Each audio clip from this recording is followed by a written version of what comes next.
Welcome to all of you and once again my channel which is named Focus to Education with Priyambada। तो जैसा कि हम सब जानते हैं कि मैं अपने इन शॉर्ट वीडियो की कड़ी में मनोविज्ञान यानी एजुकेशनल साइकोलॉजी यानी शैक्षिक मनोविज्ञान की विधियों के बारे में चर्चा कर रही थी। तो लगभग 5-6 विधियाँ कंप्लीट हो चुकी हैं। अब है आज जिस टॉपिक में मैं चर्चा करूँगी जिस विधि के बारे में, उस विधि का नाम है प्रयोगात्मक विधि यानी एक्सपेरिमेंटल मेथड। तो जैसा कि इसके नाम से हम समझ रहे हैं इसमें कुछ प्रयोग करना है। मान लीजिए चाइल्ड है, बच्चा है, वो पढ़ रहा है, फर्स्ट क्लास में, सेकंड क्लास में है, तो उसको कुछ प्रयोग करके हम मल्टीपल चॉइस क्वेश्चन दे रहे हैं या 10th लेवल में, स्टैंडर्ड में, 9th में, तो वो प्रयोग करके सीखेगा ना। या कोई एक्टिविटी हुई, क्रिएटिविटी हुई, तो उसमें वो प्रयोग करके और इसका रिसर्च में, चाहे वो क्वालिटेटिव रिसर्च हो चाहे क्वांटिटेटिव रिसर्च हो, इस विधि का ज़रूर प्रयोग किया जाता है, जो कि एक बहुत महत्वपूर्ण विधि है। तो चलिए इसे शुरू करते हैं हम समझना।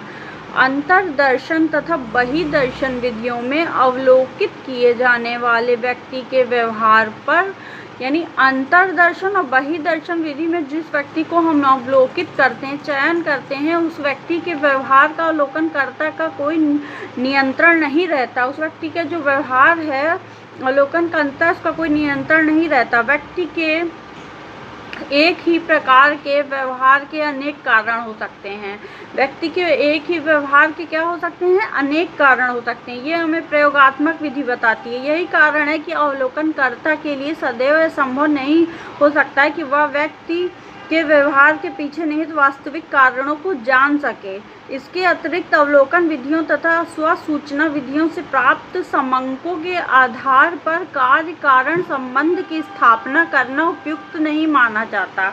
तो यहाँ पर क्या कहा जा रहा है कि अवलोकनकर्ता के लिए सदैव यह संभव नहीं हो सकता है कि वह व्यक्ति के व्यवहार के पीछे निहित जो वास्तविक कारण, जैसे कि हम सिगमंड फ्रायड की जब थ्योरी पढ़ते हैं, आगे चल के जब हम पढ़ेंगे, तो उन्होंने अचेतन को जो बताया कि मतलब चेतन मस्तिष्क है तो उसमें चल ही रहा है, हम कोई व्यवहार कर रहे हैं, लेकिन हमारे जो व्यवहार के और भी कारण हो सकते हैं, तो वो अचेतन मस्तिष्क में कैसे होंगे। तो इस प्रयोगात्मक विधि का प्रयोग करके उन्होंने इस पर रिसर्च की थी। उनका नाम था सिगमंड फ्रायड, जो कि एक प्रसिद्ध मनोवैज्ञानिक हुए हैं। उनका मनोविज्ञान के शिक्षा मनोविज्ञान के क्षेत्र में बहुत बड़ा योगदान है। तो चलिए हम इसको आगे समझते हैं।